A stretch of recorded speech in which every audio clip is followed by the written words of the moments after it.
El juicio moderno argumenta que Jesús nunca resucitó.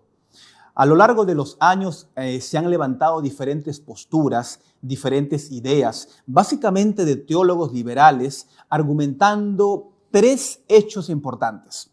Un primer grupo comenta que los discípulos vieron una ilusión óptica, mencionando que Jesús no resucitó, sino que sencillamente fue una divagación de su mente. Un segundo grupo argumenta que Jesús tampoco murió, sino que se desmayó en la cruz. El dolor grande que él sufrió le ocasionó un desmayo que parecía que había muerto, cuando en realidad esto nunca sucedió. Un tercer grupo argumenta finalmente que Jesús tuvo un hermano gemelo y quien se apareció a los discípulos fue el hermano gemelo. Sin embargo, estas tres ideas no tienen ningún asidero histórico y mucho menos bíblico. Sin embargo, cuando uno va a la historia, hay por lo menos dos hechos que demuestran todo lo contrario. El primero es un hecho histórico y esto tiene que ver con los huesos de una parte del cuerpo, del tobillo de un hombre llamado Jerojoam. Este hueso se encontró en 1968. Este talón fue encontrado incrustado con un clavo de más o menos 17 centímetros. Este grupo, que en un inicio echa por tierra la resurrección, mencionaba que los romanos nunca podían tener un tipo de muerte tan sangrienta. Sin embargo, este hecho histórico del hueso con el clavo encontrado en el año 1968 desbarata completamente esta teoría. Un segundo hecho histórico más contundente es el sudario de Turín, que es una tela de aproximadamente 16 metros de largo, es una tela de lino que fue encontrada exactamente en el año 1988. Esta tela de lino contiene una imagen tridimensional, como una especie de calcomanía, de la muerte por crucifixión de un hombre de aproximadamente 30 y tantos años. No se menciona exactamente la edad. Cuando esta prueba fue analizada y se le colocó la prueba de radiocarbono 14, se encontró algunas manchas de sangre con hemoglobina A y B real. Lo interesante de este famoso sudario de Turín es una evidencia histórica de que realmente la muerte por crucifixión fue un hecho real en el primer siglo. Esta semana, queridos amigos, vamos a explorar la lección de escuela sabática número 7 que titula La victoria de Cristo sobre la muerte. Analizaremos el aspecto fascinante de cómo la resurrección tiene evidencias históricas y bíblicas para que podamos asentar nuestra fe en ella. Sean bienvenidos a este bosquejo de la lección de escuela sabática Conectados.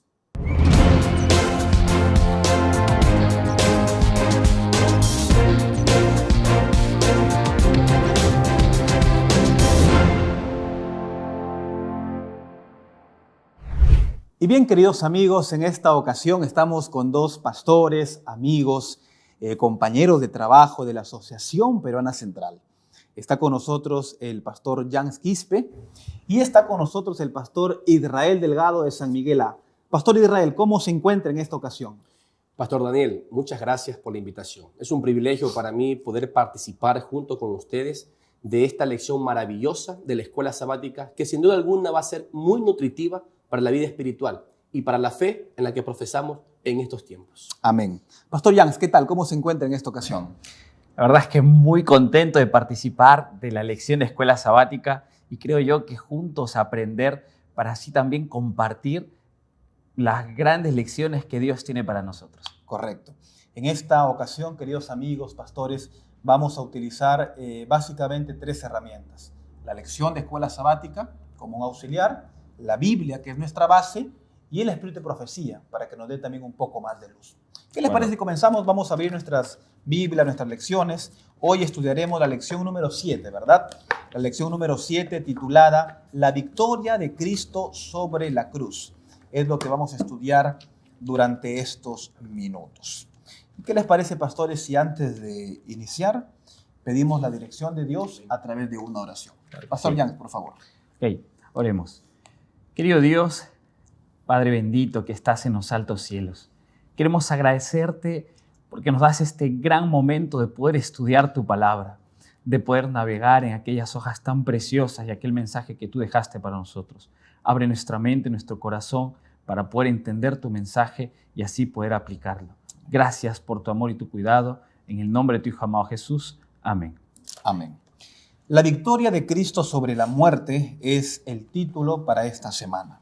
Pastor Israel, por favor, vamos a comenzar. Ayúdenos leyendo el versículo de memoria.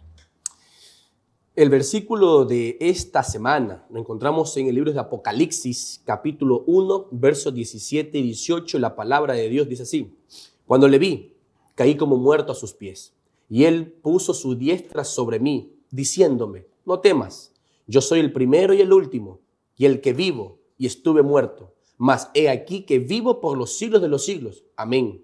Y tengo las llaves de la muerte y del Hades. Muchas gracias, pastor. Cuando uno habla sobre la resurrección de Jesús, aparentemente es un hecho ya consumado, ¿verdad? Sin embargo, hay algunos ápices durante la muerte y la resurrección de Jesús que en esta semana vamos a considerar.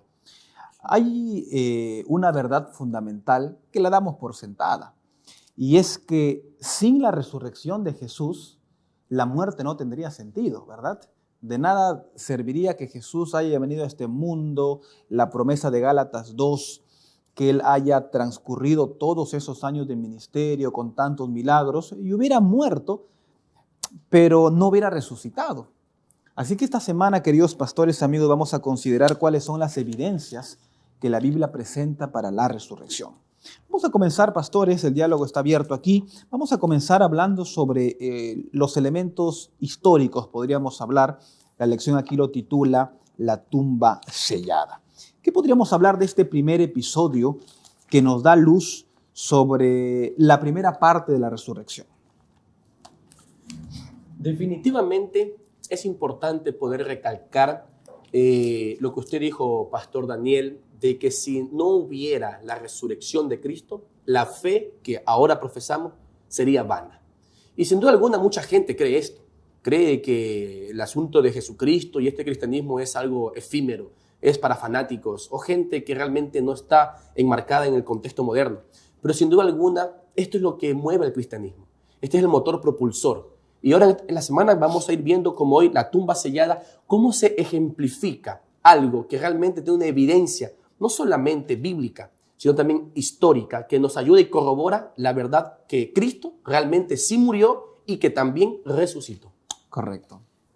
Ahora, Pastor Daniel, usted comentó algo interesante que es acerca de la muerte, pero yo creo también que le da mucho sentido a la vida, porque nosotros tenemos una vida en esta tierra, predicamos y compartimos y tratamos de ayudar, pero no había razón si es que no existiera la resurrección de Cristo, porque nosotros tampoco llegaríamos a resucitar en el momento de morir. Ahora, la historia de la tumba sí es interesante porque Satanás logra de que Judas lo traicione, pero no solamente eso, sino dentro del contexto histórico, Jesús se queda solo, porque los amigos se duermen, Pedro lo niega, él muere y es en soledad. Ahora, hay algo más. Si Satanás hubiera podido, dice la lección, mantenido encerrado a Jesús, lo hubiera hecho. Pero no solamente eso, utilizó fuerzas. ¿Qué fuerzas utilizó? ¿Qué utilizó Satanás para que pudiera encerrar a Jesús o mantenerlo encerrado o cautivo? Y aquí hay algo interesante, ¿no? Utilizó a diferentes medios, por ejemplo, a los soldados. Pero ¿qué más podemos encontrar ahí? Aparte de los soldados. A ver, aparte de los soldados podríamos encontrar las autoridades mismas, ¿no? Uh-huh. Las autoridades mismas. De hecho, Jesús, de forma interesante, había anunciado que él iba a resucitar, ¿verdad? Correcto. Ahora, si nos ubicamos nosotros en el espacio y en el tiempo, supongamos que estamos viernes. Estamos viernes, Jesús muere, la tumba está sellada, y de pronto se aviva un mito que hasta ese entonces las autoridades romanas, judías también, habían desacreditado por completo. Por lo menos había dos ocasiones en las que Jesús mencionó. Primero, él hace una analogía con el hecho de que Jonás estuvo 3 días en el pez y él dice, a mí me va a Exacto. pasar lo mismo. Y luego en la segunda indicación Jesús dice, no, bueno, yo al tercer día voy a resucitar. Creíble o no ese argumento, muchas personas rechazaron ese argumento. Sin embargo, Judea y Roma hicieron todo lo necesario porque finalmente ellos en el fondo creían que Jesús iba a resucitar. Así es. Ellos tenían esa convicción, solo que no la querían aferrar a su corazón porque ahí se estaba desbaratando todo su concepto del por qué lo habían crucificado. O sea, no podían aceptarlo. Pero según el comentario dicen que ellos en su corazón sabían que aquel era realmente el Cristo, el Mesías. Correcto. Y ahí nace lo que dice en Mateo capítulo 27, versículo 64. Manda pues que se asegure el sepulcro hasta el tercer día. Justo lo que mencionaba el pastor Solano. Para que no vengan sus discípulos de noche, lo hurten y digan al pueblo, resucitó de los muertos, este último error sería peor que el primero. Así es. Entonces encontramos que ellos conocían, sabían de que Cristo iba a resucitar y mandaron una piedra. Fueron a buscar también a un guardia o a los guardias para que estuvieran en ese momento cuidando la tumba de Jesús para que supuestamente no resucitara. Pero nosotros ahí encontramos algo más maravilloso, que Jesús resucitó. Y aquí resaltamos que las fuerzas humanas no bastan para encerrar a Jesús. Así es. Interesante, habían dado un paso en falso, obviamente, las autoridades y ya no podían retractarse, ¿verdad? Ya no podían echarse para atrás, ya no podían retractarse, ya no podían decir, bueno, sí, de repente va a suceder. Ellos con sus palabras no dejaron ninguna entrada de duda para la resurrección. Dijeron sencillamente, eso no va a suceder, con palabras.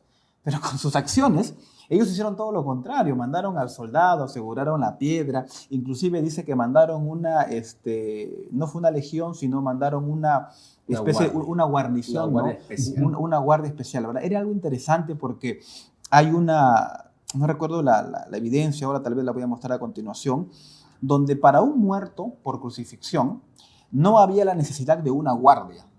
Ni siquiera se mandaba soldados.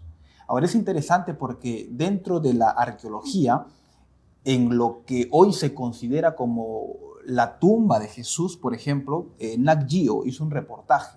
Más o menos ellos mencionan que esto es un valle donde hay cerca de 3.000 tumbas.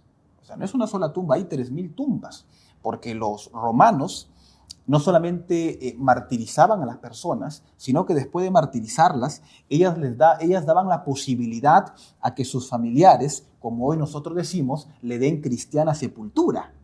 Permitían que ellos lo bajen, los encierren, y si había posición económica, los colocaban en tumbas. Ahora, lo interesante es que no hay ningún caso extrabíblico, pastores, donde uno pueda encontrar que a una persona que había muerto se le colocó un soldado para que lo custodiase.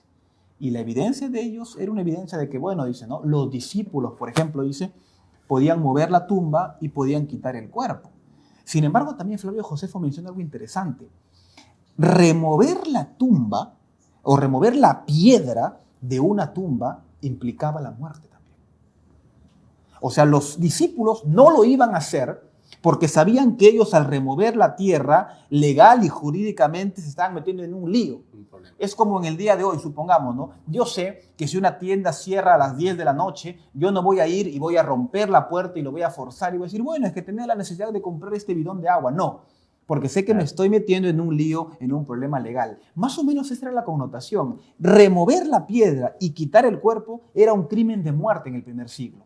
Pero ellos sabían finalmente que Jesús iba a resucitar. Pastor, toda esta historia, toda esta evidencia, estos hechos históricos, casualmente es la garantía que nos da la Biblia de que Cristo no resucitó solamente como tal vez ellos creían por un complot, que podría ser los discípulos, los seguidores que iban a robar la tumba, sino que fue realmente el poder de Dios en la vida misma de Cristo que pudo haber resucitado. Excelente. Y pastor, comenzando con esas palabras, pasemos al siguiente punto que tiene que ver con ha resucitado. Hay una cita que se encuentra en el Deseado de todas las gentes, página 728, y dice así: cuando Jesús estuvo en el sepulcro, Satanás triunfó. Se atrevió, dice Satanás, a esperar que el Salvador no tomase su vida de nuevo. Exigió el cuerpo del Señor y estableció su guardia alrededor de la tumba, preocupado por tener preso a Cristo. Sin embargo, dice, miren, se airó acerbamente cuando sus ángeles huyeron al acercarse el mensajero celestial. Cuando vio a Cristo salir triunfante, supo, y aquí esta parte a mí me conmueve realmente, miren, cuando vio, dice, a Cristo salir triunfante, supo que su reino tendría fin y que él finalmente moriría. Elena de White menciona, amigos, pastores, que antes de que Jesús resucite, Satanás tenía la esperanza de que su reino iba a ser eterno. Pero cuando él vio, como dice aquí la cita, salir a Cristo triunfante, él supo que su fin estaba llegando. Era un hecho. Estaba llegando. Realmente es impactante la escena, porque nosotros podemos ver la escena, claro, de los soldados, de los discípulos, pero nosotros sabemos que hay un conflicto cósmico. Nosotros sabemos que hay una gran batalla. Y en esa batalla, en esta escena, en este episodio, vemos a un Cristo triunfador. Y no solamente eso, sino vemos nuestra esperanza también en aquel Cristo triunfador. Ahora, Mateo 28 revela acerca de aquellos esfuerzos inútiles que usaron las personas, los sacerdotes, los soldados, pero que ahora se estaba completamente cayendo y estaba saliendo el Cristo victorioso. Y hay testigos dentro de esta escena. ¿Qué personajes fueron los testigos? ¿Quiénes fueron los primeros que vieron a este Jesús resucitado? Y creo yo que hubo un episodio o personas que se alegraron, pero al mismo tiempo personas que tuvieron temor.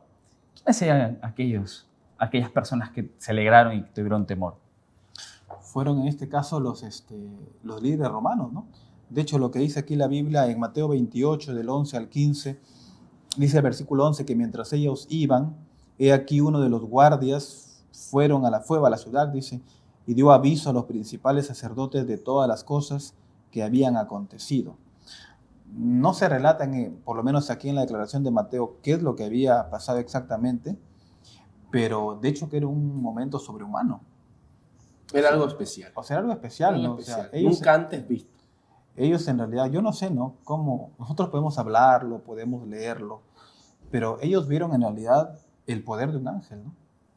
¿No? Y fue tanto el impacto porque no solamente habían soldados romanos en la tumba ahí custodiándola, también habían poderes demoníacos. Entonces, no podría solamente ser alguien humano que haga algo, porque tal vez un humano puede pelear con un soldado y tal vez pueda ganarle, ¿no? Pero no puede ganarle a los poderes demoníacos. Entonces, tenía que ser alguien con fuerza superior. Por eso es que dice la Biblia que un ángel descendió. Porque tenía que ser alguien también que tenga la capacidad de poder derrocar a lo que alguna vez también fue divino. Los ángeles fueron alguna vez divinos, ahora están caídos. Pero fue un hecho sorprendente, que de tal manera eso llevó a una victoria contundente. Lo que me llama la atención es lo que usted leyó, Pastor Daniel, de la cita de la hermana White, que Satanás, al ver que Cristo resucita, él confirma que su reino tendría fin. Que técnicamente dice el texto bíblico, o la cita, que él iba a morir. O sea que él está convencido y sabe que va a morir. Lo que está ejecutando en este tiempo, que perturba la vida del cristiano y busca hacer daño, es como lo que podemos llamar ahora patadas de ahogado. Porque su destino ya está sellado. Interesante saber que tenemos victoria. No solamente porque Cristo resucitó, sino también porque ya Satanás sabe que él está perdido. Excelente. Y aquí, pastor, un hecho para cerrar tal vez este punto, es que lo interesante es que los líderes judíos y romanos, al escuchar la historia que este grupo había contado, se escandalizó. Y no es de extrañarnos, porque imagínense, por ejemplo, aquí nosotros estamos ahora aquí en un set grabando. Tenemos algunas luces que si uno las mira directo como que un poco nos ciegan. Pero imagínense ver en ese momento la presencia del ángel. O sea, ese resplandor divino. Que los soldados cayeron como muertos. Y el ángel ni siquiera necesitó mover la piedra, que a priori se necesitaban varias personas, sino que simplemente habló. La piedra se movió, o sea, ellos vieron hechos extrahumanos. Yo no sé quién ha visto una piedra que se mueva solamente con la voz. Imposible, ¿no? Tal vez en una fábula. Pero ellos vieron en ese momento un milagro, ¿no? Y vieron a Jesús ya salir con un cuerpo glorificado. Ellos fueron, le contaron a los líderes, y llama mucho la atención aquí que estos líderes, dice aquí la palabra de Dios, le entregaron dinero, ¿verdad? Versículo 14 dice, y si esto lo oyere el gobernador, dice, ¿qué vamos a hacer? Miren, interesante, ¿no? Como este principio de disuasión, de persuadir para mal, está también aquí presente. De soborno. De soborno. De ¿no? Nosotros, dice, le persuadiremos y os pondremos a salvo. O sea, quédate calladito. No es algo, pastor, como lo que pasa en la actualidad. ¿No le parece como que es esto, texto bíblico que pasó hace 2000 años atrás aproximadamente, no sucede hoy en la actualidad en los ámbitos políticos, en los ámbitos sociales, donde cuando tú no quieres que las cosas salgan a la luz, pasas por debajo de la mesa un recurso para que te quedes callado? Tal cual como pasó. ¿Por qué? Porque no le convenía que esa verdad salga a la luz, ¿no? Dice, y si esto oyere, dice el gobierno, tranquilo, dice, nosotros le persuadiremos y te pondremos a salvo. O sea, mejor quédate callado, dice, ¿no? Y ellos, dice, tomando el dinero, hicieron como se les había instruido. Este dicho se ha divulgado entre los judíos hasta el día de hoy. Lo interesante, amigos y pastores, es que ellos, estos hombres que fueron sobornados, tenían la posibilidad de tomar una decisión. Correcto. De decir, ¿saben qué? Esto no es lo correcto. Sin embargo, Elena de White menciona también en este capítulo, en la página 729 me parece, que habían soldados que habían aceptado a Jesús cuando Él fue resucitado. O sea, la resurrección no solamente tiene un elemento histórico, sino que la resurrección tiene un elemento redentivo. El hecho de ver estos milagros no solamente es historia, no solamente es teología, sino que afianza la fe de salvación, de que el pastor Jans, el pastor Israel, el pastor Daniel pueden creer en la resurrección, y todas las personas que están viendo pueden creer porque hubo uno que ya resucitó. Esa es la maravillosa promesa de la resurrección. No solamente eso, ¿no, pastor? Sino que ellos fueron impactados por ese poder y por la resurrección, que en el camino fueron contando lo que habían visto. O sea, fueron contando lo que había pasado. Porque cuando Cristo te toca, tú no puedes quedarte callado. O sea, cuando Cristo cambia tu vida, tú lo vas a contar y vas a contar esas bienaventuranzas. Y en el deseo de todas las gentes, llega también a contar de que se encuentran con Pilato y le cuentan a Pilato. Claro que es por temor a su vida y etcétera, y cosas que pasa con él. Pero hay algo que me llama mucho la atención, es de que Pilato no volvió a tener paz, porque sabía que había matado al Mesías. Entonces, yo creo que cuando Cristo nos toca y nosotros sabemos la verdad, hay dos caminos. Y justo usted lo ha presentado. O bien nos acercamos a Jesús y aceptamos de que ha resucitado, o bien callamos y en muchas ocasiones tratamos de tapar la verdad. Así es. Yo quiero terminar esta parte, pastor, en que el último comentario dice que no es casualidad que los primeros que hayan visto la resurrección de Cristo hayan sido los romanos. No es casualidad. Hay un hecho simbólico aquí. ¿Por qué? Resulta que la salvación está para todos. O sea, en el caso de ellos, para los gentiles. Hoy en la actualidad es para todos. Porque no todos abrazan esta fe. Pero si todos abrazáramos esta fe, la oportunidad de salvación es para todos, porque Cristo vino para todos. No solamente el judío en aquel entonces, también los romanos. Como usted mencionó, tal vez no todos cogieron la coima o el soborno. Hubo un romano, 2 romanos, no sabemos, pero hubieron personas que dijeron no, lo que hemos visto no podemos diluirlo fácilmente. Entonces, lo pasa ahora en la actualidad también que esta fe, tal vez para muchos es una burla, pero para otros es salvación. Creo yo que vale mucho eso rescatar, que lo que Cristo hizo en esa resurrección ha salvado y salvará hasta cuando Él venga por segunda vez. Exacto, pastor. De hecho, Flavio Josefo habla de este momento histórico y él menciona de que muchos soldados quedaron, dice, aturdidos después de ver la resurrección. Y a raíz de este comentario, por ejemplo, que Flavio Josefo hace en el libro Crónica de los Judíos, es que surge una película muy antigua, tal vez alguien lo ha visto, El Manto Sagrado. Sí. Un soldado que quedó aturdido y que finalmente terminó aceptando a Jesús. Siendo cristiano. De hecho, Lucas dice, ¿no?, que muchas cosas que sucedieron no están registradas en la Biblia. Pero la resurrección, con toda seguridad, pastores, trajo bendiciones. Así es. Y ese es el siguiente punto, que la resurrección también trajo más resurrecciones, ¿verdad? Muchos se levantaron con él. Dice el versículo 51 de Mateo 27, he aquí el templo o el velo del templo se rasgó en dos. De arriba abajo la tierra tembló, las rocas se partieron y aquí se abrieron, dice, los sepulcros y muchos cuerpos de santos. Noten este detalle, no fueron cualquiera. Muchos cuerpos santos que habían dormido se levantaron y saliendo de los sepulcros después de la resurrección de Jesús, vinieron a la santa ciudad y aparecieron a muchos. Pastores, ¿qué nos enseña este relato de las bendiciones que trajo la resurrección de Jesús? Miren, yo aquí subrayé, ¿no? Porque me gusta subrayar mi escuela sabática, poner mi propia opinión. Este hecho que realmente ahora era más atónito, porque no solamente había ya una resurrección, que era la de Cristo, sino que esta dio paso a que hayan múltiples resurrecciones, que la Biblia habla de santos, escogidos, seguramente algún tipo de mártires, no sabemos específicamente quiénes son, pero la Biblia habla de que hubo muchas resurrecciones. ¿Saben? Yo creo que lo que Jesús hizo aquí fue darnos una pequeña demostración, muy pequeña, de lo que algún día va a suceder cuando Él venga por segunda vez a ver a sus otros santos, que también van a ser algún día resucitados. Excelente.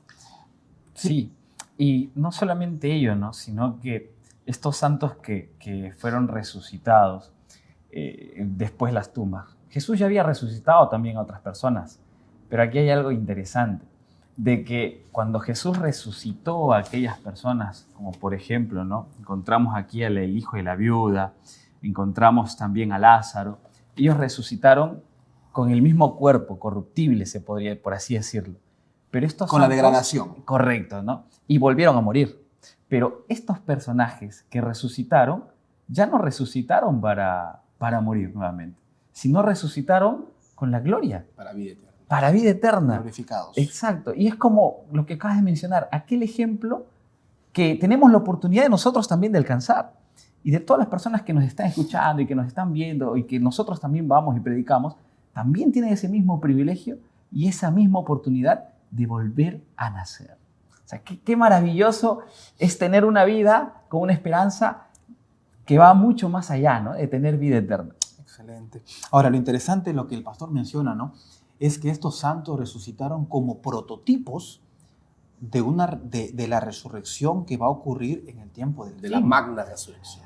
Ahora, hay un detalle que no es menor, y es que un hecho asombroso y milagroso siempre traerá repercusiones gloriosas. Por ejemplo, Hechos 6:7, hablando de ese detalle, dice, y crecía la palabra del Señor y el número de los discípulos se multiplicaba grandemente en Jerusalén. Y noten este detalle, también muchos de los sacerdotes obedecían a la fe.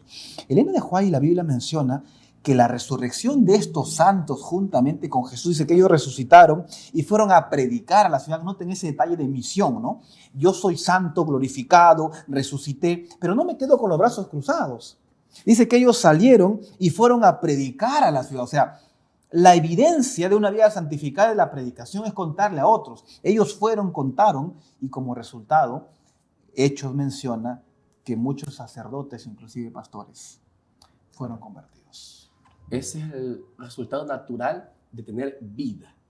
O sea, viene a mi mente, queridos pastores, de que cuando una persona también nace de agua y de espíritu, el resultado natural de esa persona es compartir vida. O sea que cuando alguien conoce de Cristo, se bautiza, lo natural de él es que no puede quedarse callado. Tiene que ir a decir a otros que Cristo les dio vida. Lo que pasó en ellos, claro que es un ambiente diferente, ¿no? Algún día también vamos a morir porque nuestro cuerpo está corrupto. Sin embargo, el principio es el mismo. Tenemos que compartir vida porque tenemos vida nueva. Porque al morir en el sepulcro y al levantarnos otra vez, el agua simboliza un sepulcro, ¿no? Líquido, ¿no? Al levantarnos, tenemos, como dice Romanos, somos una nueva criatura en Cristo Jesús. Y al ser nueva criatura, tener una vida nueva, compartir a otros de lo que Cristo ha hecho por nosotros. Excelente. Y eso sería una como la estocada de lo que nosotros conocemos como el primer amor, ¿verdad? Así es. Cuando uno hace esta analogía, uno se pone a pensar, cuando uno tiene, no sé, un amor hacia adolescente, los adolescentes tratan de contarle a todo el mundo, ¿no? Le cuentan por acá, cuentan por allá, luego de repente cuando son más jóvenes ya no cuentan a muchos y cuando son adultos no cuentan a nadie. Pero el primer amor se lo trata de contar a todos, ¿no? Y esa es la evidencia de una vida santificada, de que esto dice que entraron y aparecieron a la ciudad a muchos, declarando que Cristo había resucitado. Y ellos también, dice, fue la inmortalización de la sagrada verdad de la resurrección. La resurrección, amigos pastores, trajo esa evidencia fehaciente, no se podía negar. Pues, ¿quién iba a negar que alguien había resucitado? Ahora uno puede divagar en quiénes resucitaron, ¿no? Si fueron de repente personas cercanas al primer siglo. Tal vez de los siglos pasados. No sabemos. No sabemos. Claro. Pero es un misterio que por lo menos a mí me llama la atención, ¿no? ¿Quiénes resucitaron como primicias? Testigos del Cristo resucitado. Vamos a enfocarnos en el siguiente aspecto, en la vida de Tomás, y lo que Tomás hizo. Los testigos del Cristo resucitado. Los dos ángeles, dice, de la tumba vacía, anunciaron a María Magdalena y algunas otras mujeres que Jesús había resucitado. Luego Jesús mismo se les apareció, y aquí encontramos varios elementos, ¿no?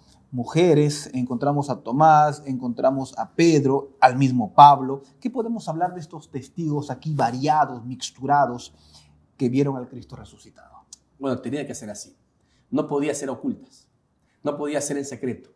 Tenía que ser a viva voz y que todo ojo lo pueda ver, ¿no? En aquel momento tenía que ser mostrado de esa manera, no solamente a un grupo selecto de él, porque tal vez podría entenderse de que si Jesús se mostraba solamente a su grupo selecto, tal vez nadie hubiera creído esa verdad, pero tuvo que mostrarse a las mujeres, tuvo que mostrarse en camino a X persona, tuvo que mostrarse a otro. Más adelante dice que se mostró aproximadamente a 500 personas en su periodo que tuvo acá los 40 días. O sea que para que todo quede como evidencia y ellos puedan dar fe de que lo que Cristo había dicho en el pasado se estaba cumpliendo. Y esto, pastor, es una evidencia de que las primicias y las buenas verdades se comparten, ¿verdad? Correcto. Porque el texto añade y dice, y muchos creyeron en él. Ahora, cuando uno recibe una verdad y una buena noticia, por lógica, uno no se calla. Uno no se calla, Comparte ¿verdad? la alegría. Uno comparte, ¿no? Por ejemplo, no sé, alguien fue a una tienda y en una tienda, no sé, supongamos, vio unos zapatos que están a un precio insuperable. Yo lo voy a compartir. Oye, mire ese precio aquí, porque la verdad se comparte. Y aquí esta verdad, estos muchos, obviamente comenzaron a diseminar esa verdad de que ese Cristo había resucitado. Ahora, yo veo aquí también un mensaje de amor, porque imagínate que ha resucitado Jesús. Claro, algunos creyeron, pero hubieron también personas que no creyeron. Y uno de ellos fue Tomás. Estaba la escena, estaban así como nosotros estamos aquí reunidos, y de pronto apareció Jesús y Tomás no se encontraba en ese grupo. Y cuando le dijeron, oye, ha resucitado, y Tomás dijo, no, pero primero quiero verlo, quiero tocarlo, y ahí voy a creer. Una semana después están todos reunidos y se aparece Jesús.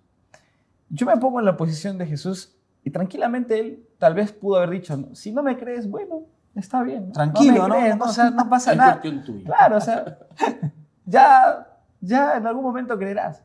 Pero el Señor tuvo tanto amor que le dijo a Tomás, toca, mira que en realidad estoy vivo.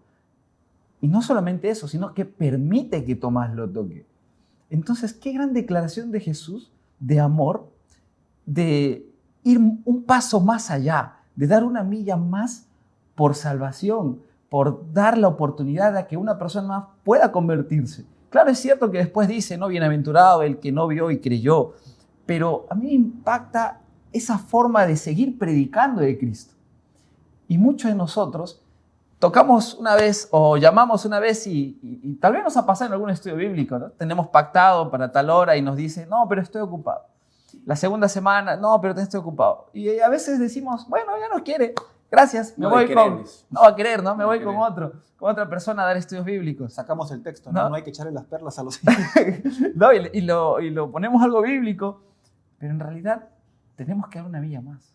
O sea, tenemos que seguir buscando a aquella persona. tenemos que seguir llevando ese mensaje de amor. Es por eso que aquí en esta escena yo veo que a pesar de que en muchas ocasiones nosotros podemos conocer de Jesús, podemos saber las historias de Jesús, pero tal vez no queremos de Jesús, Jesús sigue tocando la puerta y sigue apareciendo en tu vida. Ahora, un detalle adicional que es muy bueno tocando este punto. Elena de White, por ejemplo, menciona que Tomás, junto a otros discípulos, eran uno de los pocos discípulos que tenían preparación y educación formal. Elena de White menciona que Tomás representa ese grupo por evangelizar que necesita un poco más de evidencia para creer. Y con todo el respeto voy a decir lo siguiente, con todo el respeto y el cariño a las personas que están aquí, por favor, no es lo mismo dar un estudio bíblico a una persona que no tuvo educación formal en nuestro tiempo y dar un estudio bíblico tal vez a un médico, a un abogado. Los argumentos son distintos. La persona que tiene un poco más de educación va a querer un poco más. Y eso es natural, no es malo, no estamos aquí juzgando. Elena de White dice que Tomás es ese tipo de persona. Es la persona que cree, dice, pero con una evidencia. Quería más argumentos. De hecho, Juan capítulo 11, cuando se habla de la muerte de Lázaro, Jesús demoró, dice, 2 días más, porque en el lugar donde estaba Lázaro lo querían matar, lo querían apedrear. Y cuando él le dice a los discípulos, ¡vamos! Pedro, Santiago, Juan, calladitos. Pero si ustedes leen la declaración, dice que hubo uno que levantó la mano y dijo textualmente, vamos y muramos con él. Era Tomás. Y Elena de White dice que la fe de Tomás era tan grande que Tomás en ese momento estaba dispuesto a morir por el Señor. Entonces, qué maravillosa bendición, ¿no? De ver la vida de este hombre fascinante. O sea, que realmente no solamente es porque sea incrédulo. No es el foco que queremos mostrar, la incredulidad, porque sabemos que creía en Cristo, amaba al Señor. Mencionó que había la historia de que estuvo dispuesto incluso hasta de ir y morir junto con él, sino que era alguien que quería un poco más de evidencia. Algo más. Quería un poco más de que solamente le digan, Él ha resucitado. Y casualmente hay decenas y decenas de gente que no solamente hay que decirle que Jesús es tu Salvador, quieren un poco más de evidencia, más de argumento, tal vez un poco más de conocimiento bíblico. Tal vez a alguien con leer unos cuantos textos puede servir, pero tal vez alguien quiere un poco más de trasfondo bíblico. Tal vez alguien quiere un poco de hebreo, una palabra que saque una raíz. Un poco más de historia. Un poco más de historia, algo más de fecha que dé un poco más de credibilidad y fuerza a tu argumento bíblico, ¿no? Y eso nos muestra también, pastor, de que debemos estar preparados. Correcto. Porque podemos estar hablando a personas que requieren un poco más y tal vez mi falta de conocimiento y de preparación puede estropear algo que Dios está puliendo y Dios de otra manera está llamando. Yo tengo que ser llamado a prepararme más, tanto como para enseñar a las personas sencillas y humildes, como también al doctor, al que conoce mucho, para que todos encuentren la salvación. Correcto. Y de hecho que la Biblia dice que el pueblo se perdió porque le faltaba conocimiento. Exacto. Amigos, pastores, mientras más herramientas nosotros tengamos para alcanzar a las personas, siempre será mejor. Vivimos, yo les he dicho muchas veces, en un mundo tan competitivo, en el buen sentido, en un mundo preparado, donde necesitamos escarbar un poco más, ¿verdad? Y de hecho nos damos cuenta de que cuando Tomás muere, tal vez junto a Pedro, que fue crucificado también, es uno de los discípulos que tiene una de las muertes más atroces, ¿no? Nerón a él le dio la oportunidad de retractarse de su fe y salvar su vida. No sé, no, o sea, una cosa es hablar, pero otra cosa es decir, ¿sabes qué? Retráctate y te voy a perdonar la vida. Una chance más. De repente alguien hubiera dicho así objetivamente, no, mira, ¿sabes qué? Retráctate en ese momento, gana tu vida y luego pides perdón a Dios. Pero no. Él en ningún momento se retractó y fue a cerrar. Vas a morir como tu maestro. Amigos, llegamos a la última parte, primicias de los que durmieron. Es la última parte de nuestra lección. ¿Podemos leer ahí el texto, les parece? Primera de Corintios 15, 20. Primera de Corintios, Pastor Israel ahí. 15, Primera de Corintios, 15. capítulo 15, versículo 20.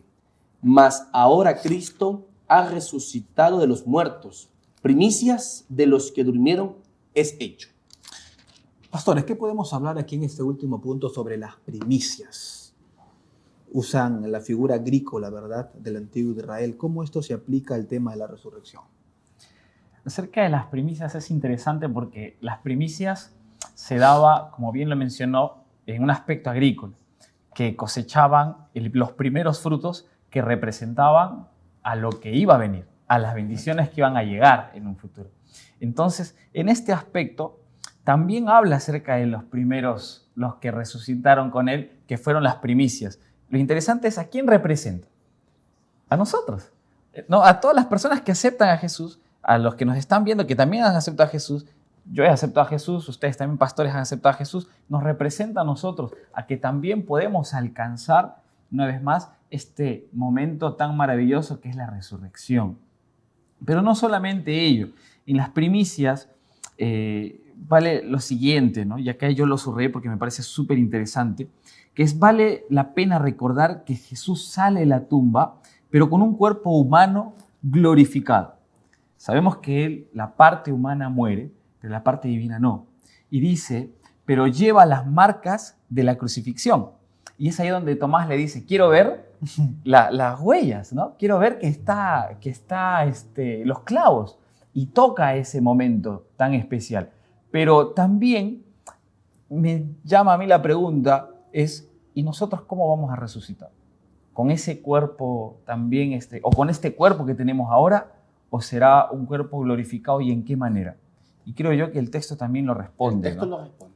El texto que leímos es clave para responder esta pregunta. ¿Cómo? Sino como las primicias. Como aquellos que también fueron con Cristo resucitados. O sea, con un cuerpo glorificado.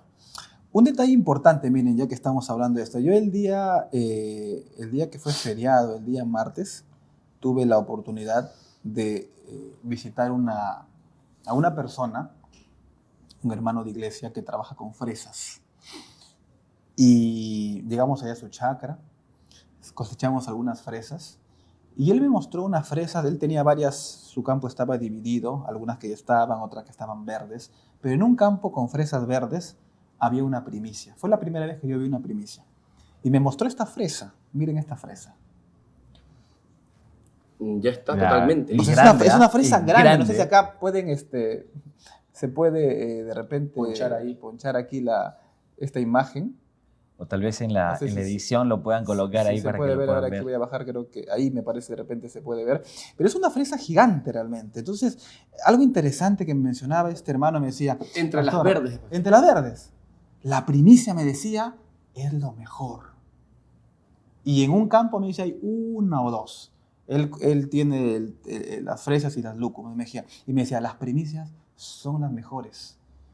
Y yo pensé que él me la iba a quitar, pero él me dijo, se la regalo.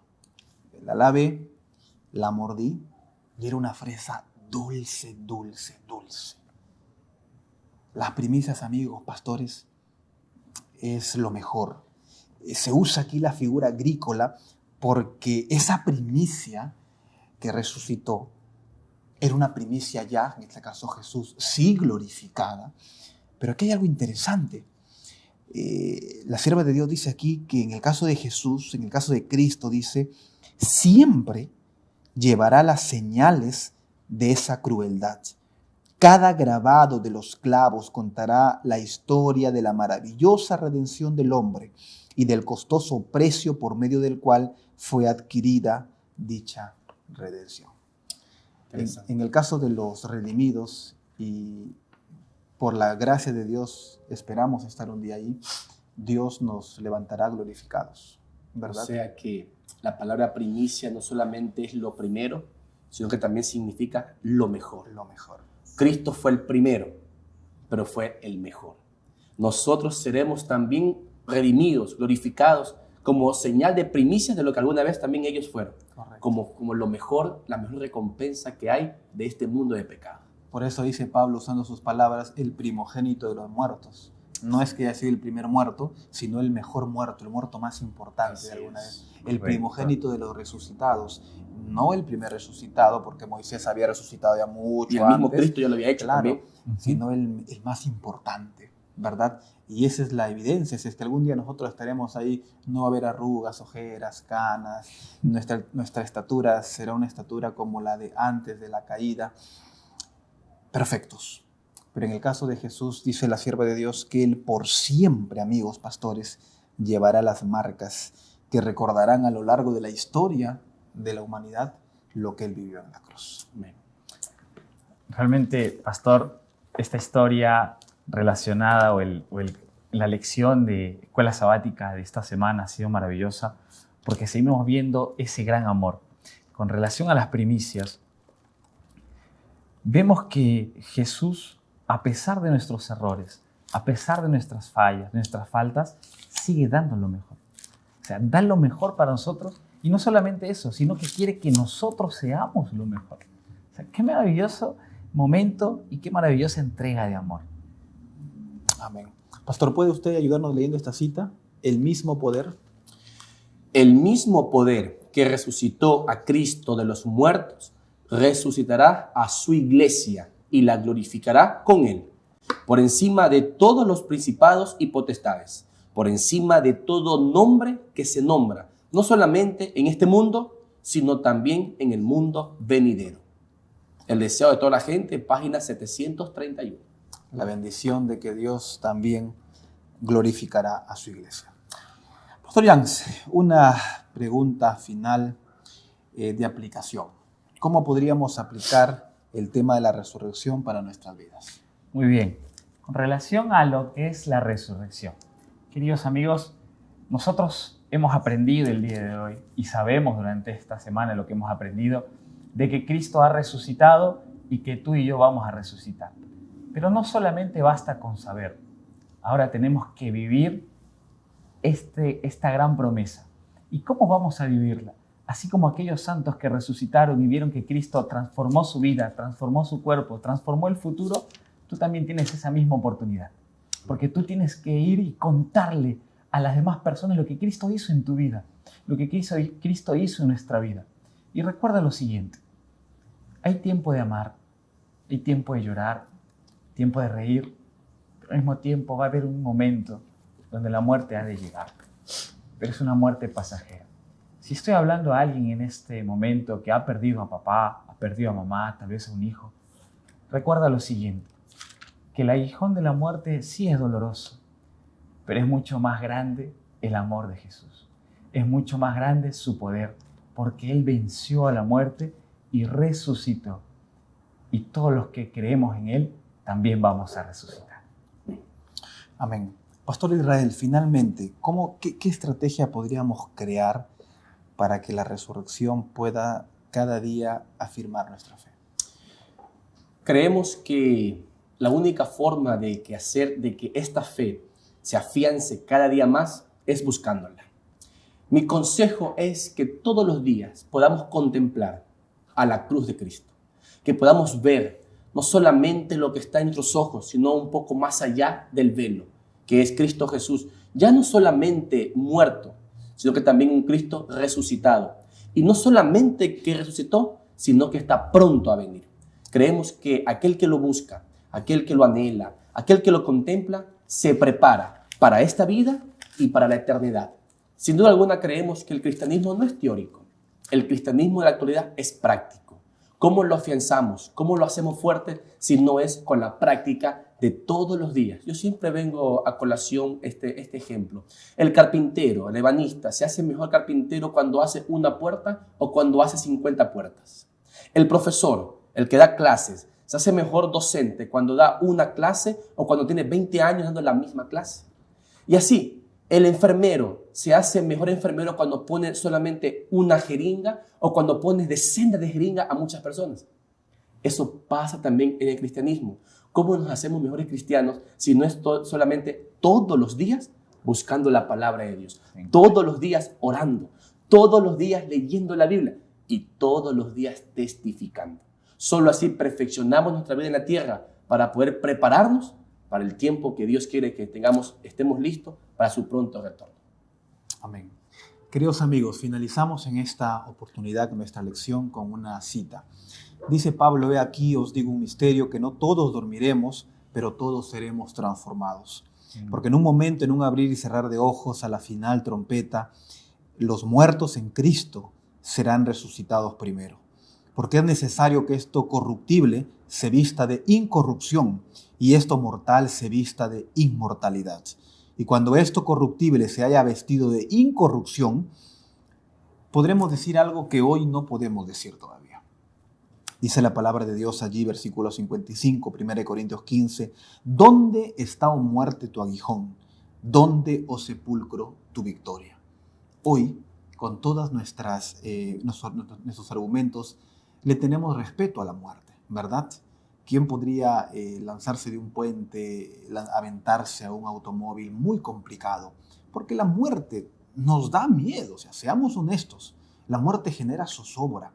Sin embargo, llegará un momento donde la muerte, queridos amigos, no tendrá poder más sobre nosotros. Y en las palabras de Pablo podremos decir, ¿dónde está, oh muerte, tu aguijón? ¿Dónde, oh sepulcro, tu victoria? Si estás pasando por algún momento de dificultad, recuerda que la victoria de Cristo sobre la muerte es real, es verídica, porque Él ya resucitó. Que esa sea tu esperanza de aquí hasta que el Señor venga por segunda vez. Pastores, muchas gracias por estos minutos que han sido de bendición para nosotros, para la iglesia. Vamos a terminar, pastor, con una oración, por favor. Oremos. Querido Dios, muchas gracias por tu palabra, por este mensaje que nos llena de esperanza al saber que la muerte no es el final para los que amamos tu venida. Querido Dios, que estas palabras de esperanza calen en el corazón de cada uno de nosotros y de todo aquel que está escuchando este mensaje. Que podamos afianzar nuestra fe en esa cruz que tú, Señor, diste por culminada la victoria contra la muerte. Y cuando tú resucitaste, nos garantizaste que así como tú tuviste victoria, nosotros también seremos victoriosos. En tus manos ponemos nuestras vidas y todo lo que tú tienes a favor de tu iglesia. Oramos con gratitud en el nombre de Jesús. Amén. Amén. Amén.